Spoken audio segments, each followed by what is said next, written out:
But we're going to go ahead and get started because we're going to be very conscientious about, especially Norma's time.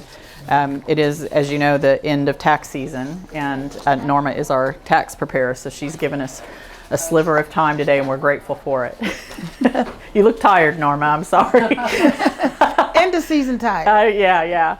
So welcome everyone to the senior seminar series. My name's Karena Stipp. I'm a senior specialist realtor, and today's seminar is all about navigating tax, legal, and financial matters for seniors. So we're going to start right off with our guest Norma, and Norma's going to give you all kinds of tax tips. Now, the way we normally do this, where we have the speakers speak, and then at the very end we do a Q&A, but to be conscious of Norma's time that she's gifted us, we're going to do, you'll speak for maybe about 10 minutes, Norma, yes, and then do about 10 minutes of Q&A, and then she's going to exit stage right. Okay, so welcome, Norma. Thanks so much for coming, and we'll have you get started right away. Yeah? Just real quickly, if you did not sign in on the kiosk, please sign this clipboard. We can pass it around. Yeah, okay. Or if you're not a member, then you wouldn't have signed in. Thank you. All right. Hello, I'm Norma Bennican. I'm called the local coordinator for Wake Forest and the Lewisburg area for AARP. And I'm going to talk a little bit about taxes, but I am not a complete tax professional. So I will not be able to answer 100% of your questions, but I will answer what I can. When you are wanting to be a tax preparer in the AARP system, there are some things that you are required to do. Before we even get to the point where we look at you, we've already gone through at least 2 weeks of training. Then we've done a few of the AARP videos that are specific to them, telling us their rules and regulations and procedures. Then we do 5 exams, 5 quizzes, if you would call them that, where we go back and take an IRS test also. So we have definitely gone through a training process. We're not there just because we like it, which we do for the most part, but we're there because we want to help. And in order to be prepared to help, AARP has some standards that we have to go through to get there.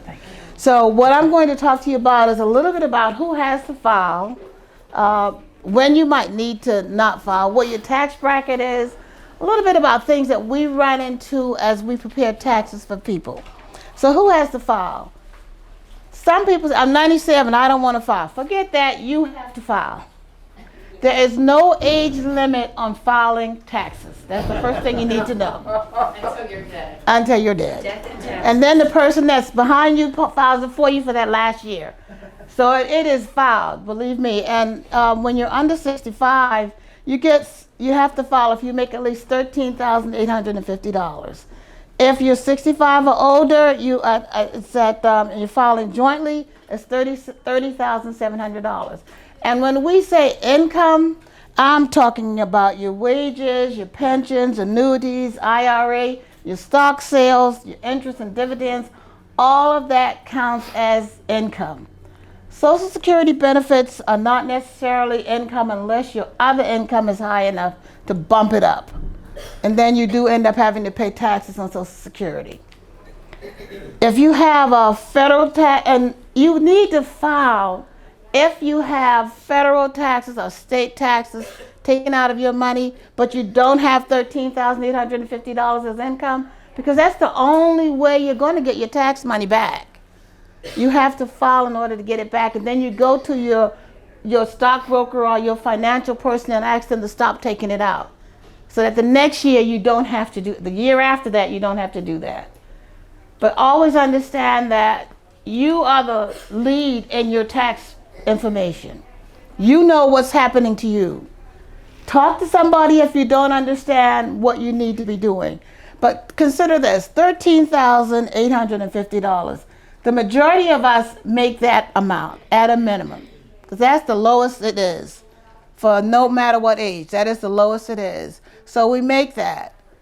Do we make it through wages, through pensions, through annuities, through stock, through interest on our savings accounts, or whatever it is? Interest you don't necessarily see, but you gain from your money sitting in the bank. So always consider what you need to be doing to make sure that you're paying your taxes, because the IRS finds out and they will come after you. Wow. So be on top of it so they don't.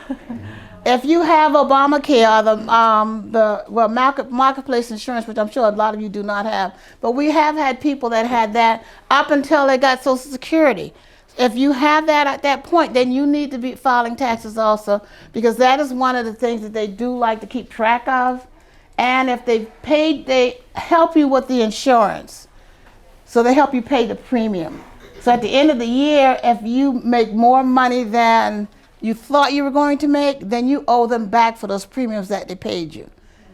And we've had returns that were rejected because people forgot that they had it for 2 months or 3 months or whatever. And when we send it up, it comes back to us saying that it's rejected because I need to talk to that person and tell them I need that form in order to finish their taxes. So these are things that you need to be aware of when you need to file taxes and who needs to file. If you get a 1099 brokerage statement that has income on it, even if it's below those standards I've told you about, you want to file because your brokerage statement was sent up to the IRS. And in order to keep in touch with the IRS and what you need to be doing, even if you don't think you have enough money, if you get the brokerage statement, file. It's just to your benefit to be ahead of as much as you can be ahead of.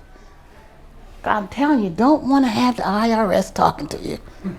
You want to initiate the conversation. You don't want them to be the one to do it. Because the paperwork that comes and the way the letters are written, they're a little bit vague, and you'll have a hard time trying to figure out what it is they're trying to get you to do. So always be ahead of the paperwork on your taxes. Now, what paperwork is required when we file our taxes? We have to have all of your income points. And that's your government, and you have to have your government ID and your Social Security card. And the majority of the time, we don't carry our Social Security cards around with us. As a matter of fact, we were advised to stop doing that a few years ago. And that is still good advice.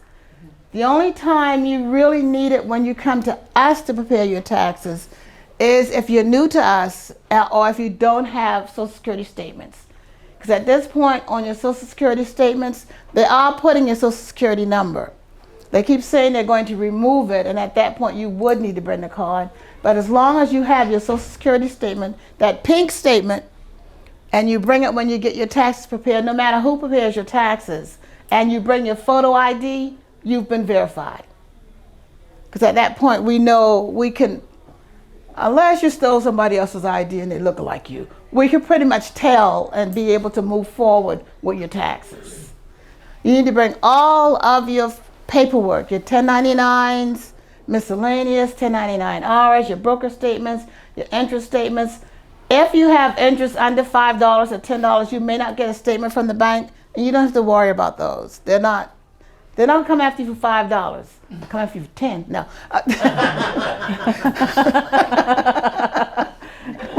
Can't be sure about that, but I do know that they will not come after you for the $5 that the bank didn't send you the interest statement on, because that's fine.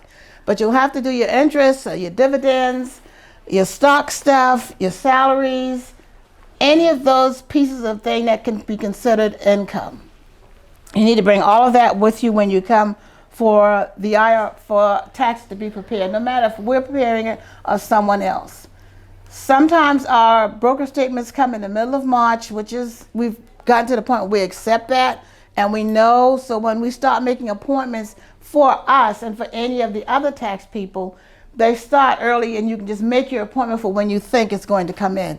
Don't wait until it comes in, because by that point, for us here in Wake Forest, we're packed. And it's harder to get an appointment. When we open our appointment line, call in. Just make the date further into the year, because you know you're not going to get your statements until in March. And if you want a direct deposit, you'll need to bring your checking account checkbook with you. And we prefer the check instead of the deposit statement, because sometimes the deposit statement has a different routing number or a different account number. Yeah, they're not always the same. They probably are getting more and more to be the same, but occasionally we have come across where they were not the same. And if your money goes to the wrong place, good luck for you. Whoa. We will not be able to help you. You can get it back. Just don't be in a hurry to get it back. But you will probably get it back. It's just going to take a lot of paperwork and a lot of going up and a lot of talking to the IRS. So that's one reason why, as we are preparing your return, we show you that number and say, is this the right number, at the last minute before you sign. Because you're at that point saying, yes, I agree. And we're hoping that your funds go to the right place. Yeah, hi. No. Okay, I've given you what paperwork's required. The standard deduction versus itemizing. We have gotten to the point where the standard deduction is so high now that very few people have enough finances or enough expenses to itemize. Itemization is good if you can do it, but you've got to have, at a minimum, the home mortgage, the medical expenses, taxes paid, charitable contributions. They have to be, for a single person, at least $13,850. And if I have medical expenses at that point, I am in trouble, because that's pretty high. Whoa. And I've had a bad year. And that's for a single person. So for the married couple, it's going to have to be $27,700. And even if your medical expenses are that high, it goes back to how much income you have, and only 7.5% of that counts. So you really don't itemize as much as we used to. You know, we just keep every receipt we got in a box. And then we add it up and bring it in and show it to whoever was doing our taxes for us. Unless you make contributions that are extremely, extremely, extremely high, it's not going to help you a whole lot. But we need the contributions. The charitable contributions are something that we all need to do. And one way that we can do charitable contributions that also help us is if you have the required minimum distribution that you have to make, because you're 73 and a half. I am this year, so I have to do it. So if you're at that point where you have to do a required minimum distribution from your IRA, the best way to do it is to speak with your consultant, have them do it directly to your charitable organization, and that gets lopped off of the top of your taxes. That is the best thing you can do for yourself and for your organization. They get the money, you get the straight off tax benefits. That's something that you can do, and you do need to do it through your person doing your IRA. You can't have the money come to you and then you send it. It has to be a direct send. And then the charitable contribution that you're directly sending money to, of course, we all get our statements from them. That's what you bring in when you do your taxes. And we look at that, we look at what the 1099-R says, and we take it right off of the top. You're non-taxable right there. That's a good benefit. And it helps both people in the long run. Now, I've had people ask me about Social Security income. Is it taxable? Bottom line answer, most of the times. Social Security income is taxable at a sliding rate, and it is taxable according to what your other income points are like. The other income points that I talked about earlier, your pensions, annuity, your wages, all of this counts. And it can be taxed from 5% all the way up to 85% of your Social Security income is taxed. Whoa. Yes, 85 is the top. And I've had people that are taxed at that rate because they make more than $44,000 as a couple. If you make more than $44,000 as a couple outside of Social Security, then your Social Security is going to be taxed. If you make more than $32,000, it's taxed at 50%. That $44,000 and up, that is where it goes to be 85%. And we try to explain that as we're doing the exit with you on your tax return. We go down and we show you how much Social Security we recorded for you and how much is taxed, so that you're aware of the fact that, yes, Social Security is taxed. The only time it is not taxed is if it's your only income. It's your only income. And if the rest of your income is under that 13,800 point. Because everything starts at $13,850 for a single person and $27,700 for a married couple. That's where most of the taxing starts. Good point about North Carolina. and I've got a few, but this is one that is about taxes. Social Security is not taxed in North Carolina. No matter how much it is not taxed in North Carolina. So that's good. So that makes your tax a little bit less.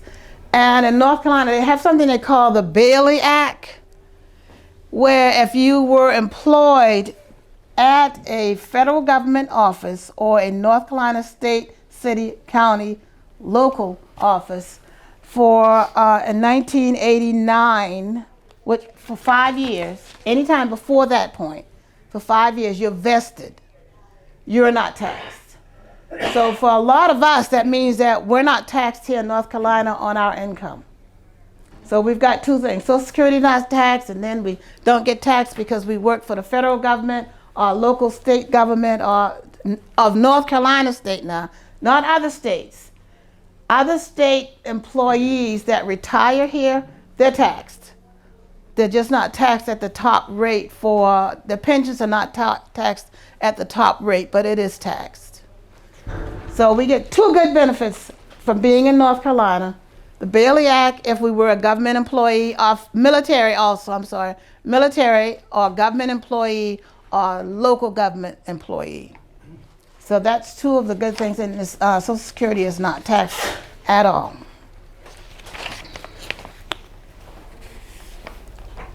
I have, I don't think I have a whole lot more. I have dependents, and some of us have relatives living with us, and they can be considered your dependent if their income level is less than $4,700. They can be considered. If you have your relative, your mother, your sister, your brother, or a dependent living with you, or a disabled dependent living with you that only gets Social Security, then you can use them on your return so that you can benefit from them being one of your dependents. So look at your relatives around and drag them in the house with you. They need to help at some point, right? So hey, they'll help you on your taxes, and you'll help them. So that'll help you out. Both of you will be helped by the fact that they're living with you. Let's see, did I have anything else? I'm going pretty fast because today is our last tax day to do taxes here in the Wake Forest area. Other sites may do it on Monday, but I never do the 15th because I don't blame you. I never do the 15th. We have enough going on without us rushing through on the 15th and trying to get everybody straight and everything. So today is our last day of taxes.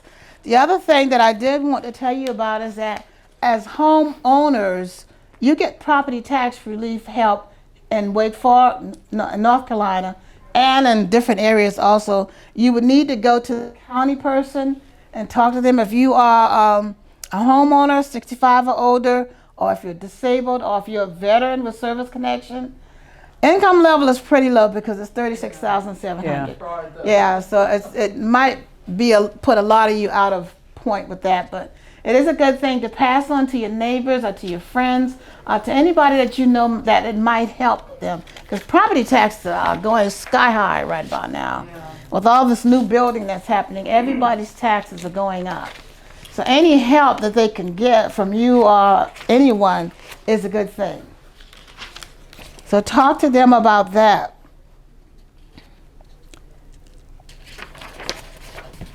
Okay, I'm going to go ahead and open it for questions. Yes. So I had my taxes done for the first time by TaxAid yesterday, and I don't recall that they said they were going to file the state, but they would have. Oh yes, we filed the state and the federal at the same time, okay. And because the federal automatically feeds the federal information, and they both go up. If we have any issues with it, we do contact you. Mm-hmm. When you said Social Security is not taxed in North Carolina, you're talking about the state tax. Yes, North Carolina state tax. Yes, yes, it's not taxed on your state return. And then you said something about it was around $40,000 that you have to pay taxes on Social Security. It's at 85% at that point. If you make more than $44,000 of income, other than Social Security, and this is your pensions and your annuities and your other things. The adjusted gross income? Yes. As a couple. As a couple. As a couple. That's as a couple. Yeah, the 44,000 is a couple because it's less for single people. What is it as single? You said, and I don't remember, 27? I think it's 27.7. Let me see. Let me not just guess. Okay, for the top rate, because this is the top rate we're talking about at 85%, it's $34,000 for an individual and $44,000 for a couple. And that's gross income. Yeah. All of you Without Social Security. without that's because what we were trying to figure out is how your Social Security is taxed. So that's before they put Social Security in place. So if you make that much, because if you look at the form and you see all of your income before Social Security and then you see Social Security, on one side it says what you actually made or were paid, and on the other side it says what was taxed. So when you look at your return at home, you'll be able to see that. Because it actually has it as a point out information to the taxpayer. So yes, Social Security is taxed. The highest rate is 85. I think the lowest may be 4 or 5%. I've never really figured it out, but I do know that somebody had 28 and they only taxed 3,000. But I just never went down and said, okay, what percentage is that? I just know it's very low. But that's where it starts. She said, mentioned about the state tax. Yes. It's not for everybody, right? Just for the person who work for the government and the state. Sorry, you're talking about Bailey. Everybody in North Carolina pays state tax. It's just how much you pay and what is taxed from the income that you get. But she was saying estate tax. Susan said estate tax. Oh, estate. I'm sorry, I Yeah. don't know about estate taxes. ESTATE, you're talking about? No, I don't know very much about that. Because I was heard, if you work for the government, anyway, state, for years, you don't need to pay the state. But after the year, then you need to pay.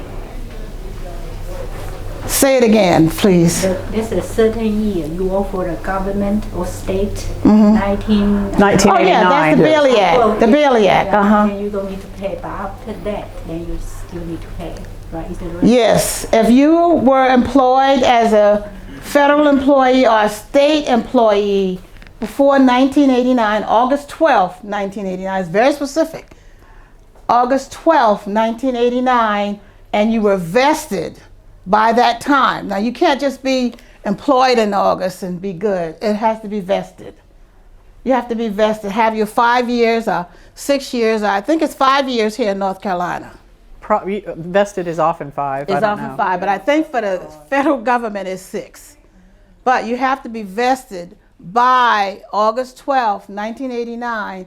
Then you don't pay state taxes for North Carolina on your income. Your retirement income now, only your retirement income. So you have retirement, you have interest, you have dividends, all of that you're going to pay taxes on. But your retirement income from the state of North Carolina, or your retirement income from a federal job, or your retirement income from a military retiree, none of that is taxed in North Carolina if you were employed for more than 5 years, anywhere in there before August 12, 1989. So when you say retirement, are you referring to a pension? Yes. Okay, so your Pension. pension, that Yes. portion of your income, Yes. the pension only. Yes, Got it. only the pension. Okay. Yeah. And to get the property tax reduced, what is the threshold amount? 36,700, I think. You can go to Wake County, look up Wake County real estate. It's a .gov address, And and that's excluding the Social Security?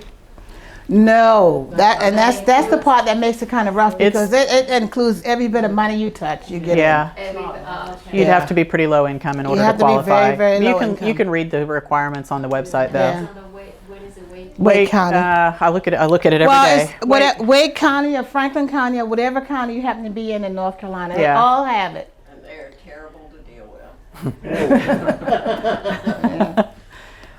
But it's a benefit, so keep pushing.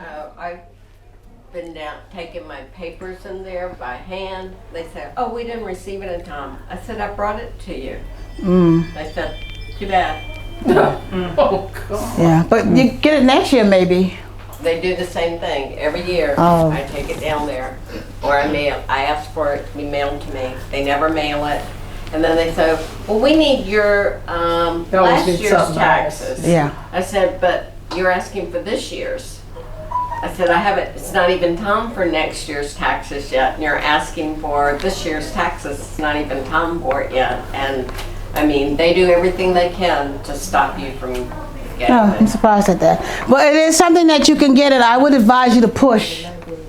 Don't give up, because when you can save, we're all at the point where we want to save as much as we can. We're not trying to cheat, we're just trying to save. And there are legal ways to do this. Getting a reduced tax on your home, go for it. I don't care how much time they take, keep going for it. It is worth it in the end. A lot of trouble, but worth it in the end. You have to do this annually if you do pursue to fight it. Yeah. I'm surprised, but I haven't done it because my income's too high. But yes, okay, but keep going. Don't let them not do it. I have another question. Uh-huh. I work for a company. I was supposed to start getting my pension. They refused to give me my pension. Out of range of what I know I can handle with you. Does your pension affect what you get in Social Security? No, not your pension. Your income as a person paying Social Security affects what you get in Social Security. So when you were working for them, if you were paying Social Security at the time, yes. For us that were in federal, we didn't pay Social Security. We only paid the federal retirement. When I worked at the Postal Service, we only paid the Postal Service federal retirement, so we didn't pay Social Security. So a lot of federal people don't get Social Security for that reason. They had to go out and work so many chapters in order to qualify for Social Security after they retired. And some did, because the benefits are good. Or at least I want my benefit because I worked. So I'll go after them. Okay, other questions? One, Yes. Richard? Talk about the required minimum distribution, and is there a way to minimize, that's taxable income, right? It is taxable income, and if you don't take, this is the thing, if you don't take your income when you're supposed to, you get penalized by the IRS. 25% now, it used to be 50% of what you were supposed to take, they charge you. So make sure you do your required, stay on whoever is your financial person to make sure they take it out for you. Now what we can do is say you didn't take it out for a reason, and sometimes that's okay by the IRS, but we're just, that's a background thing. You want to do the front thing, which is take it out. You can have, most of the companies that you take a required minimum distribution from should be able to take taxes out of it for you. Yeah, because that's taxed also. So they should be able to take taxes out. Now, your question was? Is there a way to minimize the tax on a required minimum distribution? Do a charitable contribution. That is the only way. Because it's just like any other income. It's taxed at whatever rate it's supposed to be. And the tax rate starts at 10, goes to, I believe, 37 or 33, according to what your income is. So the best way to save on what you have to do, because you have to do it. I'm not sure. Send it to you, except they take 10% federal, and now they 4% state. Right. That's what they're required to do when they send you the RMD. They not necessarily, because some requirement does not. You have to be the one that initiate the tax coming out, isn't that? Yeah, and They like ask you if you want it. Some your do. question, what she's talking about the charitable distribution is something called a QCD. Yeah. And your qualified. financial person can actually cut a check directly to the charitable entity. If you do that, the tax is just done away with on that amount of money. That way, if you're not at an income level where you can actually itemize, so you wouldn't have been able to take a charitable write-off, you still would get the write-off if you do the QCD distribution and allow your financial person to actually cut the check. And like this could be, your tithes at church. Like, it doesn't have to be some major charitable distribution that you're not already doing. A lot of us are putting contributions in the offering plate at church and things like that. If we sat down and added it all up, did the check from our IRA through our RMD, then we get a write-off where we were not getting a write-off on that. That's And the like, only so benefit. part of this is what I'm going to talk about is how to have a better relationship with your financial people, because all of this is the type of work we're supposed to be doing for you. Because what I like to tell my clients, and you alluded to this, you're supposed to be paying your fair share of taxes, not 3 other people's, 2. And the IRS will take all the money you feel like giving them, and they're not under any obligation to help you carry out the rules. It's your job to interpret the rules and hire professionals to help you implement them in the best way possible. And, you know, they want you to do it wrong. Let's be real. They want all the money they can get. Like, look at the deficit. All you gotta do is look at the numbers. And, you know, they need money. So part of it is organizing your finances so that you are doing the best job that you can and paying your appropriate amount. Like, that's the key. And there is an appropriate amount. We have to pay taxes. Like, we live in a pretty good society and it's not free.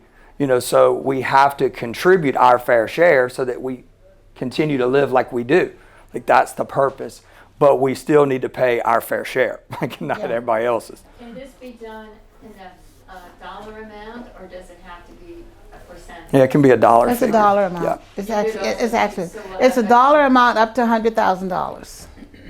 So any dollar amount up to that point, you can contribute to, and it's called charitable. Wait a minute, QCD. Yeah.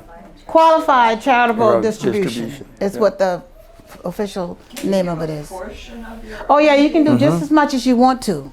It's Yeah. your distribution, and it's your money that you're controlling through Yeah, you see, and your financial Us advisor. financial people, my job is to make your required minimum distribution huge. Right? Like, that's my job, is to make it as big as possible. Because the way it's calculated is it's your end of year balance from the previous year. So your balance of your IRA on December 31st times a multiplier that's assigned to you because of your age.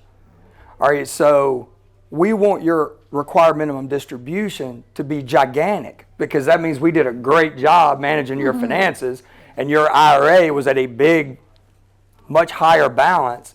Therefore, your RMD balance is higher. Plus, you got 1 year older.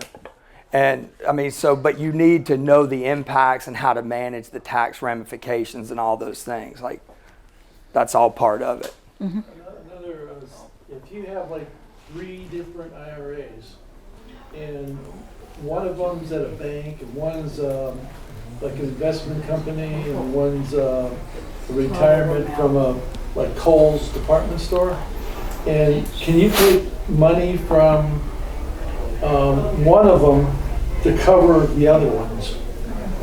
Yeah, because you're managing your money the way that works best for you. As long as you pay the taxes on it or handle it the way that's best for your total amount, because you're considering how much everything is going to add up to. So it doesn't, I don't think it really matters which one you take it from, as long as you do. Yeah, because sometimes it would be depending on the market, what the market's doing, whether you want to take it or not, you know. The RMD, you don't have any choice. You have to take it. Okay, let's let Norma get back to to taxes. Let's thank her. Thank you so much, Norma, for being here. And I kind of rushed into Norma because I knew she had such limited time. So let me kind of backpedal just a second, and let me see if it's going to let me. There we go. Yeah. Welcome everybody to the Senior Center. So good to see you. It's not you. I want to thank all of you for being here. Norma, thank you for what you've done throughout taxes. I can't even tell you what this woman does. Oh, okay. I Amazing. will. I hope she's okay. This special day we're having here, May 29th.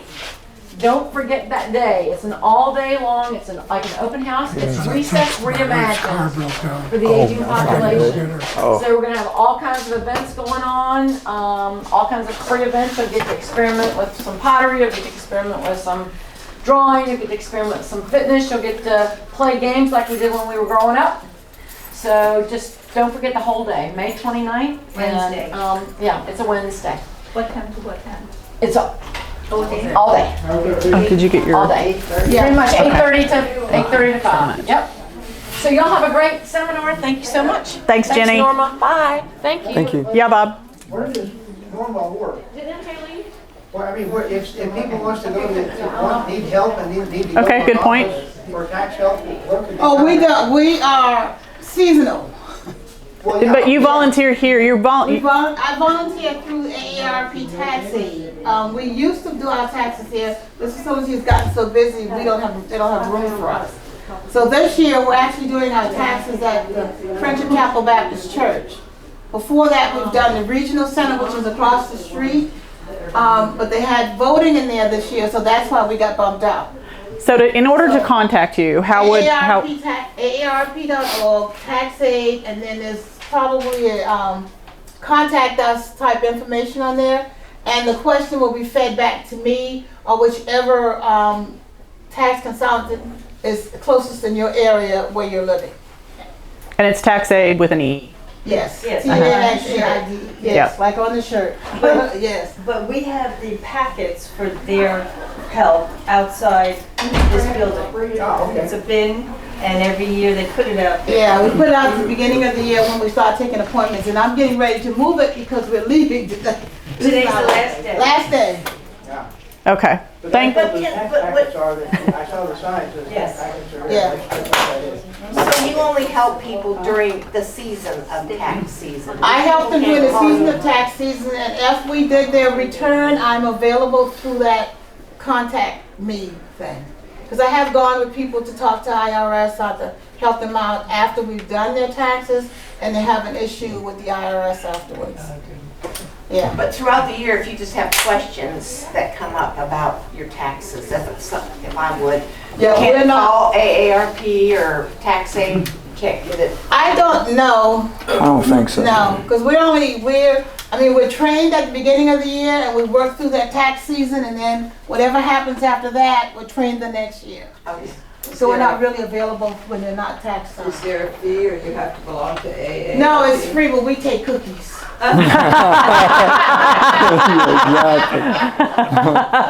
It is free, yeah. Do you have to belong to AARP? No, No. Okay. no. We do seniors, low income, so we do a lot of children, first year of working and stuff like that, and young adults that don't have the funds because taxes are kind of expensive if you're going outside. So we do all that. We're not limited to seniors. It's seniors, low income, and Special anybody needs. that walks in the door and gets an appointment. We do it by appointments, though. We do appointments. Okay. All right. Thank you again, Norma, so much. Okay, bye-bye. Thank you, Norma. Yeah, Bob. One other quick- Get back to work. Wake County Tax Administration. You go to a webpage and there's a place there where you can hit for tax relief, and that'll give you the talk about Okay. reducing the property. Thanks, Bob. So did y'all get that? No. Wake Wake County. County Tax Administration, Tax administration. and then you click on tax relief. Right. I've looked at it before. I know it. Yeah. Okay, so I'm gonna transition. So next we're gonna hear from Jim Staples, and Jim is with Edward Jones, and he's already had a couple cents worth, so he's gonna give you a few more cents, right? And so we'll Try to. Yeah, we'll fast forward to Jim, and we're going to do the same thing with Jim. We'll do Jim's going to speak and do Q&A because the attorney who's here, Hayden, his firm does not allow him to be recorded. So we'll at that point switch off the recorder, and then Hayden will speak last. Okay. So let me get to financial tips for seniors. I'll let you take it away. A lot of the questions that were coming up during the tax side of the conversation is kind of directly tied to how you work with financial advisors / planners. Like there's a lot of names and initials and all of these things beside people's names these days, but wealth managers, all of these terms are really the same people. Each firm just decides what they're going to call us. Like I'm a financial advisor / planner. The only firm I've ever worked with is Edward Jones. Like this is my 23rd year. I've lived in Wake Forest since 1995. I came here after I left the Air Force because this is where I went to college. I'm from Virginia. And what I spend a lot of time doing is trying to educate people how to have a better relationship with their financial advisors or the financial firms where they have their accounts. And what is not being said a lot of times by their advisors, and kind of how the economy actually works. Like, how many people knew economics is actually a science? Like it actually works a specific way, that the stock market is not random. Like it's actually behaving in a specific way. And most of the time the advisors know these things, they're just not communicating it very well. So a lot of times, like when I'm talking to people, and this is even younger people, probably more so with younger people, when I'm talking to them initially, here's what's important. This is what they say is important. Their investments and money is what's most important. If that's true, they then think the stock market is important and what it's doing. If that's the case, they're fixated on current events. What's happening right this second in the news, because that affects the market, that then affects the value of their investments. All right, that is absolutely incorrect. Like that's not right. Having a financial plan is what's important. Why do you own the investments that you own? Now, when I say the word investment, that could be a savings account at the bank. It could be a CD. It is not the stock market. Everything you do with your money is an investment, including the cash in your checking account. That is an investment. Cash is an investment. It's just the worst one because it doesn't pay anything. That's the problem. So the plan is what's most important, because that then is what leads into what you own from an investment perspective to accomplish your plan.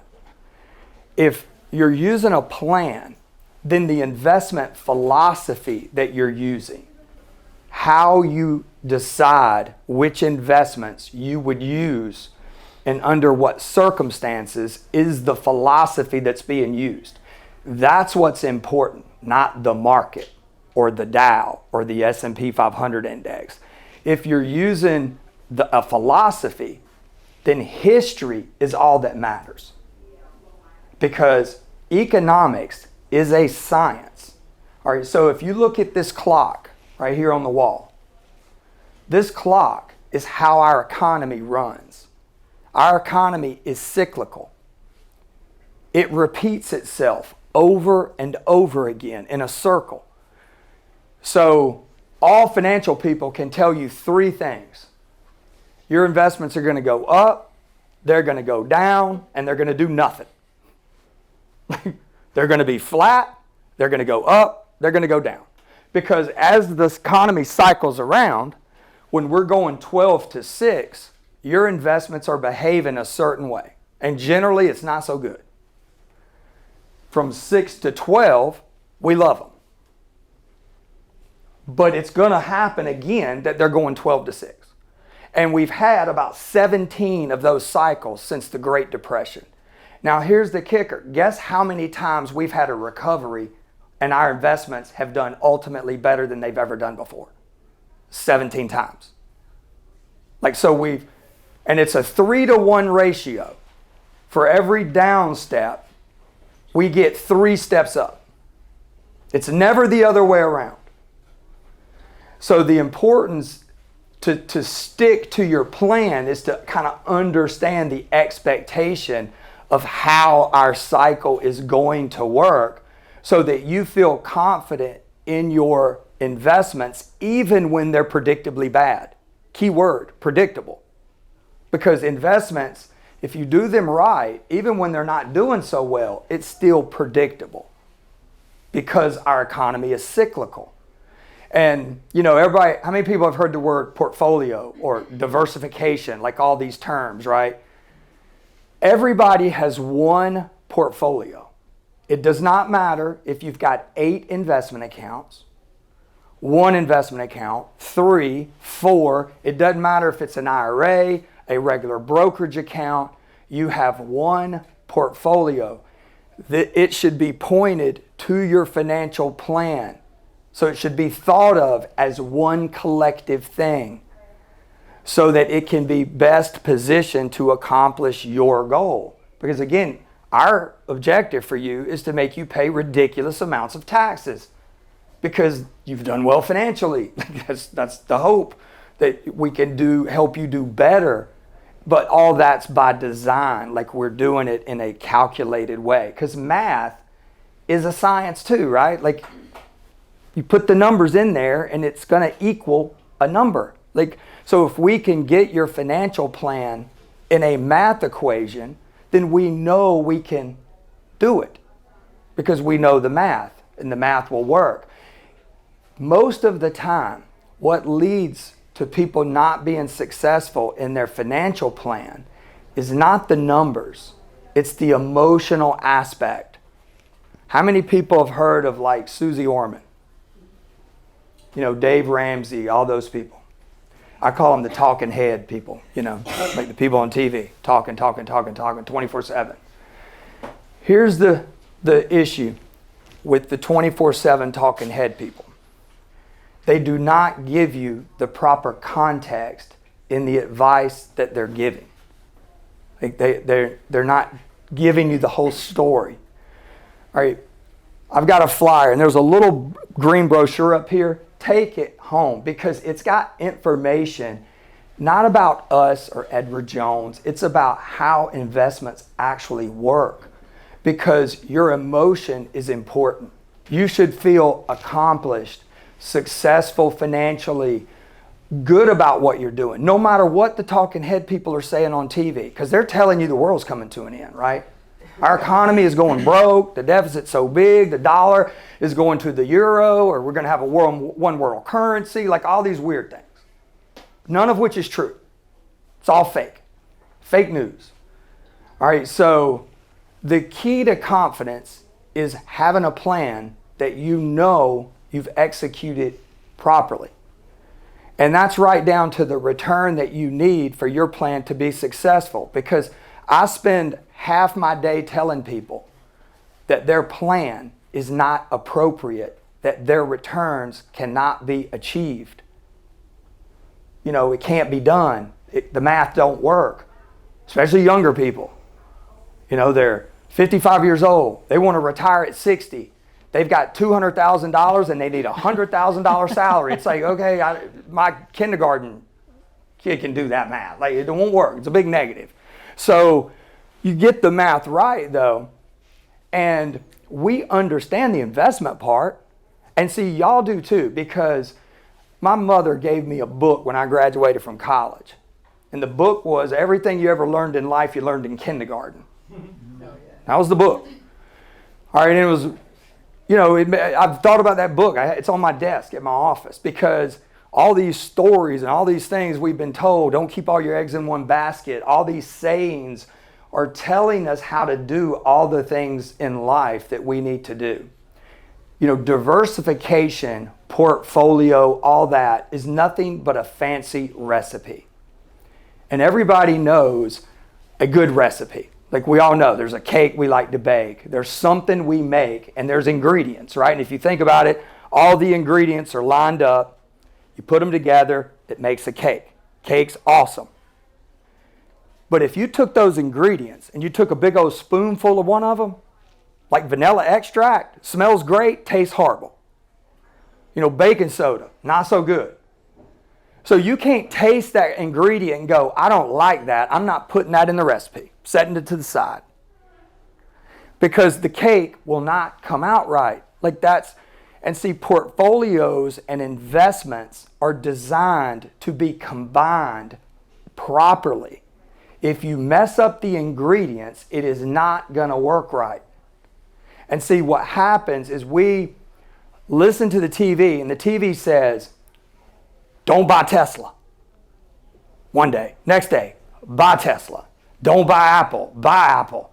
Do this, do that. They contradict themselves from one day to the next. Which means we have a tendency to monkey around with the recipe constantly. All right, here's the problem with that. Here's the stats on the S&P 500 index. All right, which is when you hear somebody say the stock market in the financial industry, that's what they're talking about. The 500 largest companies in the United States. And it's an index. Now here's what they don't tell you though.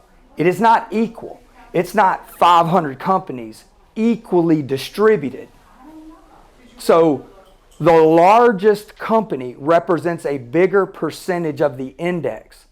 So if that one company does bad, it can mess up the way all the other companies look. So we don't play around with the indexes. It does not tell us anything. We don't pay any attention to the index. So we ignore it. But here's how it's behaved. All the way back to 1992. So if you go from 92 to today, okay? If you put $10,000 in the S&P 500 index, it'd be worth about $158,000 today. If you just forgot about it. A little under a 10% return year over year. Here's the problem. Because I'm going to tell you right now, I've never come across a person who went, yep, I did that. Nobody did it, including myself. I didn't do it either. So here is why. All right, if we added up how many days the stock market was open from 1994 till today, it's 10,000, like a big number, 7,000, 8,000 days that the stock market was open for business. If you missed the 50 best days from 1992 until now, instead of your 10,000 being worth 158, it would only be worth 12,000. That's how big of a difference 50 days made. Now here's the problem.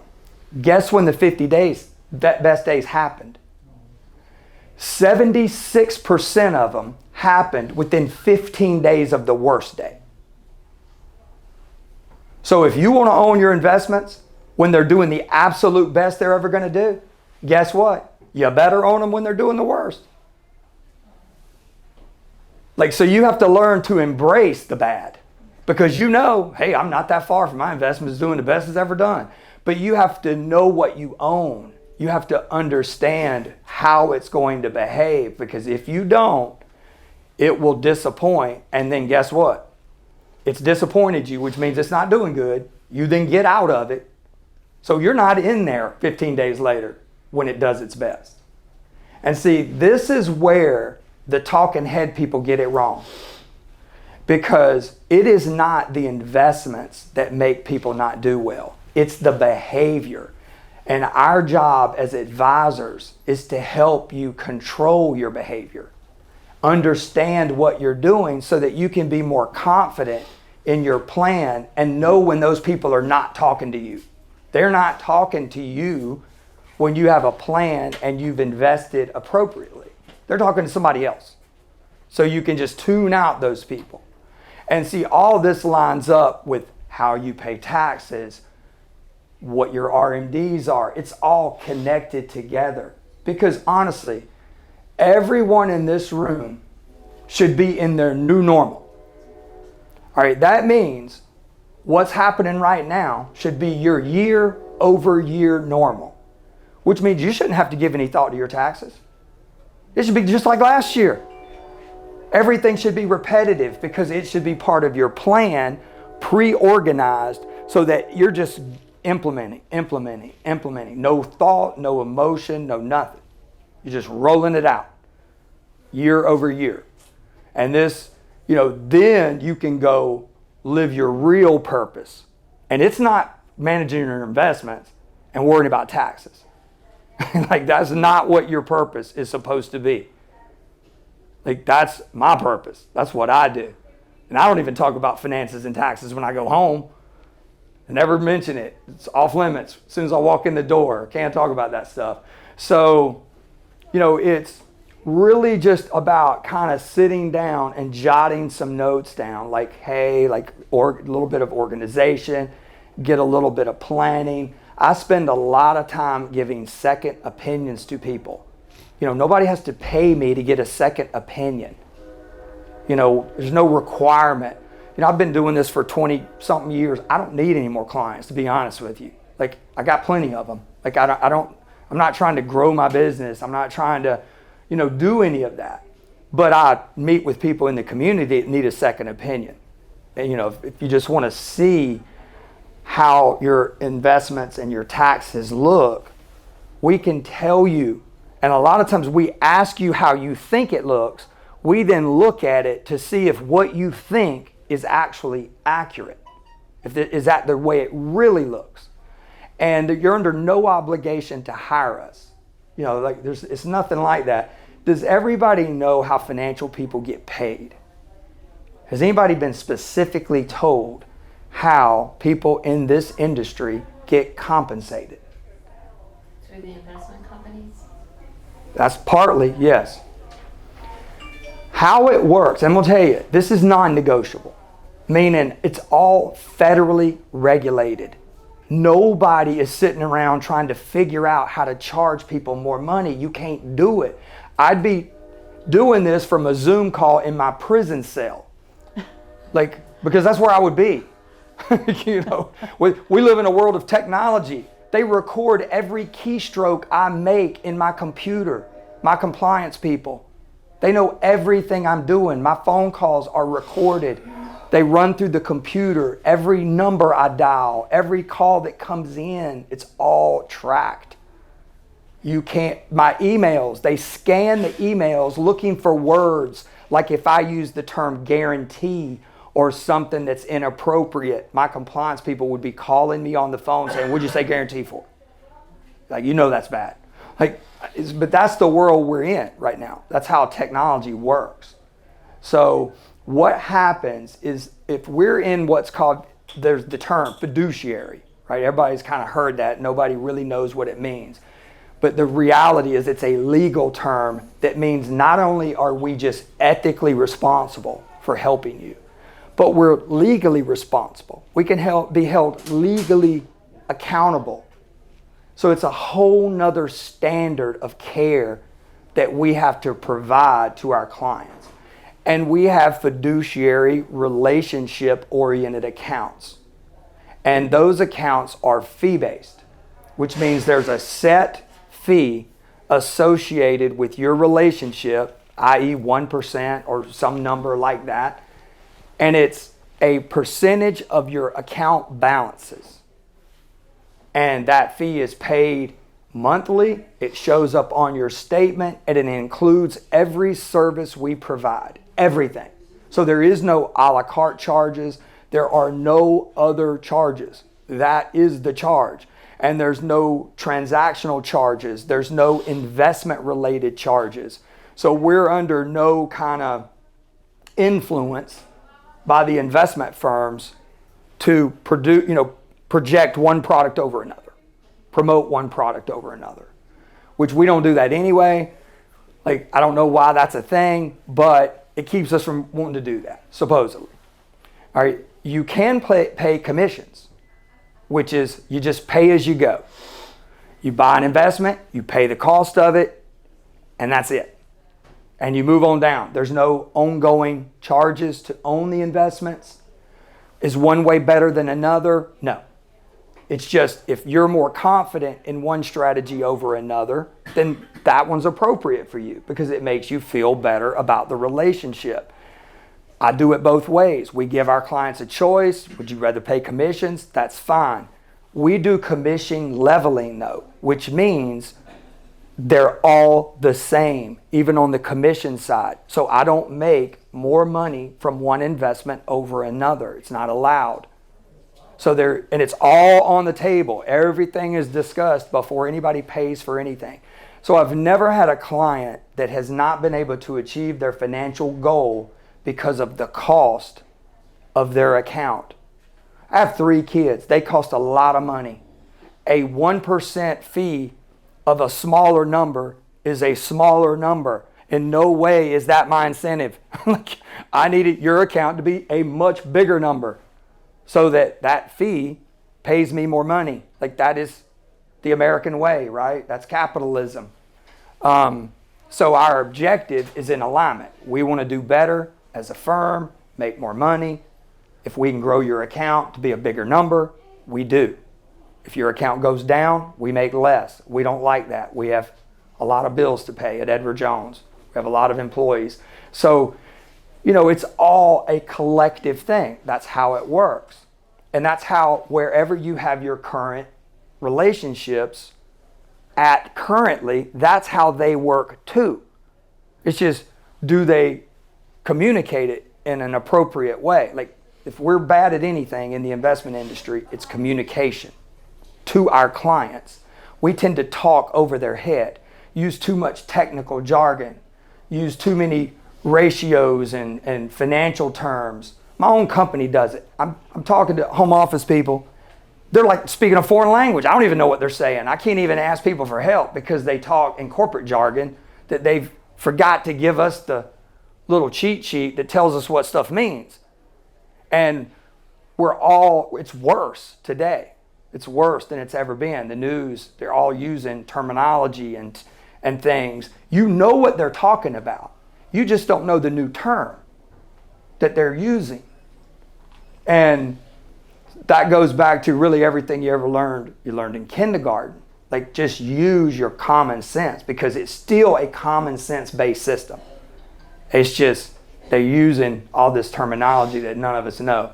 So does anybody have any questions? Did I cover everything? Did it make sense? Anything need to be clarified? Like this, there's a little bit of a summation of this in the green flyer. What's the difference between, there are different levels of financial advisors, and I've noticed that sometimes you'll see that they're certified versus others that are not certified. So what do you get someone who is certified versus not? It's the same relationship. All that is another level of education. A CFP, and some firms require it. So that's the only reason the person got it, is they were required to get it. But it's sort of like the CPA exam. It's a comprehensive class that you have to take, and then it's a comprehensive exam that you have to pass. And a lot of times, the firm you work for dictates how you will be doing business. I do not work at Edward Jones because I like the way their sign looks or anything like that. It's the way they allow us to work with our clients. If they changed, I would leave, because I'm not an Edward Jones person. I'm a financial planner. Edward Jones provides me the tools that I need to service my clients. If they didn't, I'd be looking elsewhere. That's how most financial professionals are. I like the company. I'm there because of the culture and how we became a company. But, companies are collections of people. People do bad things. We know that. And we're not immune to that either. So if we started going in a different direction than I thought was appropriate, I'd leave. So we don't use the CFP designation to dictate how we do business at Edward Jones. So, we're under no obligation to get it. I have other types of designations, but I've never been able to find the time to actually do the CFP. It's a comprehensive thing that takes a lot of time, which means I'd be robbing time from my clients to try to do it.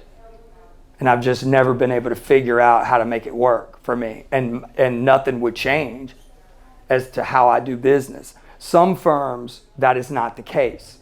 They require it. So they usually get it on the front end and before they actually are working with people. So in other words, it's not a financial legal responsibility to the client.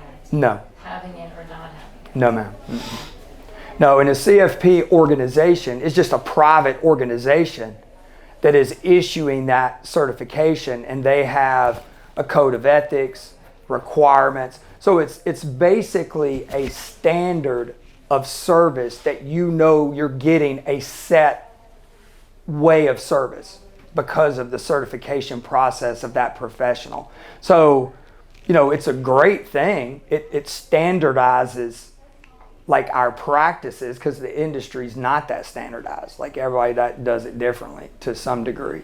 So, but there's a lot of other designations. Sometimes you'll see professionals and they got like 15 initials. This one and this one and this one and this one. I mean, some of those, honestly, you can get them in a day.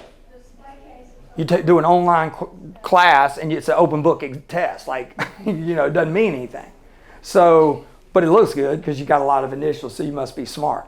But in reality, it's the person is who you're developing a relationship with. So you got to sit down, ask questions, have a good conversation, and walk out of there feeling like this is a person that ultimately could earn your trust. Because we all know trust is earned, not given. So people need to be doing things for you to be able to trust them, and they need to ask you what those things are. Like, what do I need to do for you to be able to trust me? And then I need to be doing those things. If not, leave and go interview somebody else. Because why you have to trust your person is there's a day where the media is literally telling you this is the end. Like, it's over, and it's all bad stuff. And it's that famous tagline, this is the only time this has ever happened, or, oh my, this time is different. It's all those same things. And it isn't, but they're pretty convincing that it is. That's when you have to explicitly trust the person on the other end of the phone, because they're going to tell you what you need to do next. And you need to be able to hang up the phone going, whew, I'm glad I'm covered. Like, I'm good. Yes, sir. Just theoretically, let's say I have a portfolio that's worth $500,000. Mm-hmm. And every year I have to take out $20,000 or $30,000 from that portfolio for required minimum distribution. Correct. Should I be happy? I guess. Should I just shut up and color? No. It depends on what your ultimate goal is. Because here's my goal for all my clients. We use a term in my office called never money. It's the money that you're never going to have to spend. Right? Because you know with confidence that you have more money than you will ever need. Because then you can decide what to do with that money today. Now, lawyers generally cover estate planning, and we get to estate planning.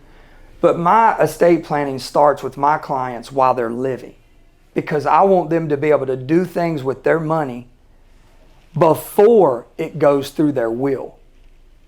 And I want them to feel confident that they can do that they're not worried whether or not they have enough.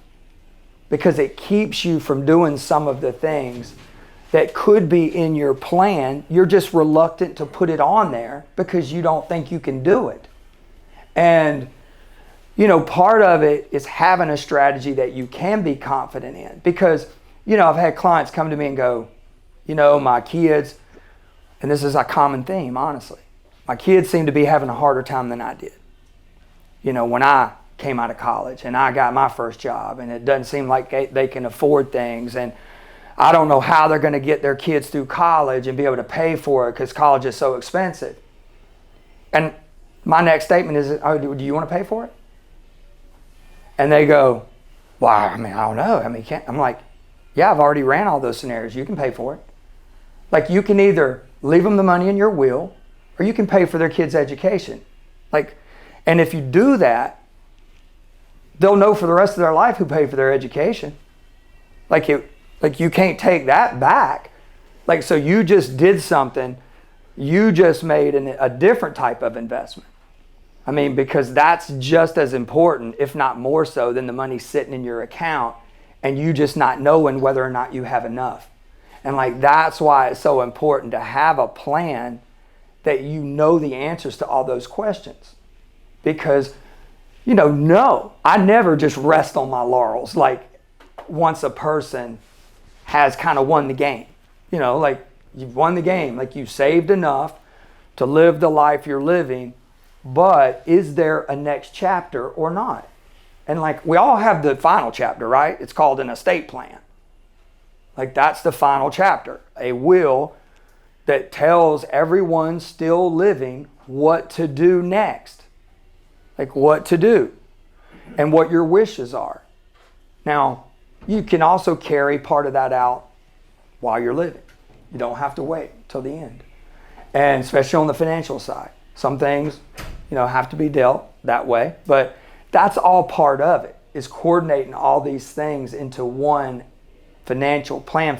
Like, life plan is really what it is. Financial part is just one aspect of it.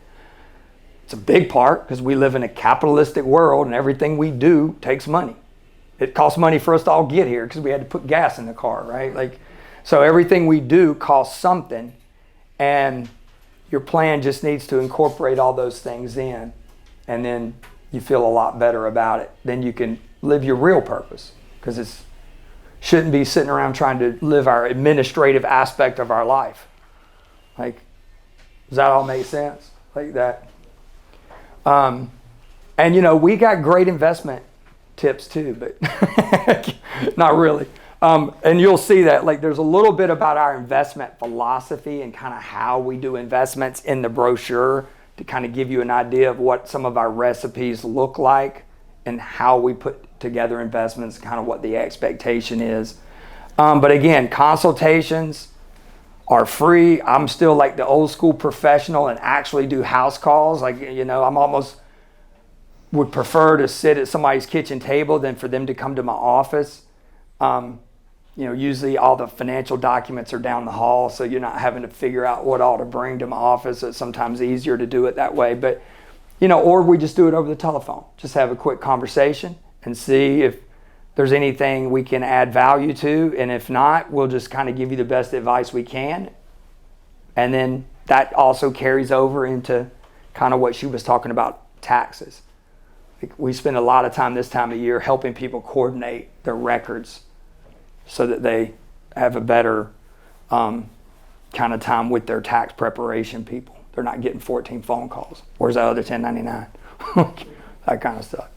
Any other questions? So, would, if we want to, like, I like this is probably the first financial guy that I've had that I really like. Absolutely. Trust. Yeah. And he left Wells Fargo because he didn't like there. Yeah. So he's with LPL now. Okay. But do you, if I brought you my records for you, just sit down and talk and just go over it? Yeah. Things, you can do that. Yeah, that's generally where, because the first thing is the relationship part. Like, I mean, it's important to have that. But everyone always should get second opinions. Like, even my clients, I'll tell them, like, yeah, go right ahead. Like, I'm not confident about what I'm doing, so I have no problems people wanting to back check what I'm doing or what I'm saying. Like, so there's nothing wrong with that. If that is something that you feel would make you feel more confident, you should do it. And there is no obligations. Like, it's literally just an advice-oriented thing. I do that probably every day of the week. Like, I have like appointment that's what it's for every day, is just to have, we call it a fit appointment. It's just a conversation, kind of look at what you're doing and see if it lines up with what you think. I mean, every client, I always tell people, and every client I have today came from somebody else. Like, so it's not, that's a common thing. Like sometimes we feel like that's a strange thing. No, every client I've got transferred from another financial advisor. Like that's how most people have people. They just did not have an advisor. They had an account and they had financial products, but they did not have an actual trusted advisor. They just didn't have that. They didn't really know that. And that's part of what you're trying to uncover is, do you have that kind of relationship or not? If you do, great, you keep it and build off of it. And then if nothing else, you learn a few more questions to ask. And then if not, we talk about what happens next. Okay. Can I ask a quick question? Sure. Are all Edward Jones? Created equal? Yeah. Are they all is there a financial advisor in every office? Not really, no. Okay. And no, yeah, there's a lot of nuances about how people work with clients and what type of business that they're actually running. Like for me, 70% of my clients are living in retirement. So I am a retirement income oriented specialist. Like, so I'm usually like the de-accumulator person. We spend all our life accumulating. I'm now here to help you de-accumulate, unravel everything, and then maybe do a better job passing it along to the next generation. Some of us work with younger people, some business people. Like, so it depends on the person. And usually that just, when you call and ask what kind of practice do you run, what's your profile of your clients, that usually gives you the right answer. So it's a little bit different. And that's usually by accident. It's not by design. Like, we didn't start off thinking like that. It's just your business kind of develops over the years into a certain direction. Is your information on the break? Yes, ma'am. Mm-hmm. Okay, so we probably ought to move on to Hayden. Yep. Thank you so much, Jim. The next month's seminar is Continuing Care Retirement Communities. That's Tuesday, May 14th at 10 a.m. back here at the Senior Center. Thanks so much for coming, everyone. Have a wonderful day.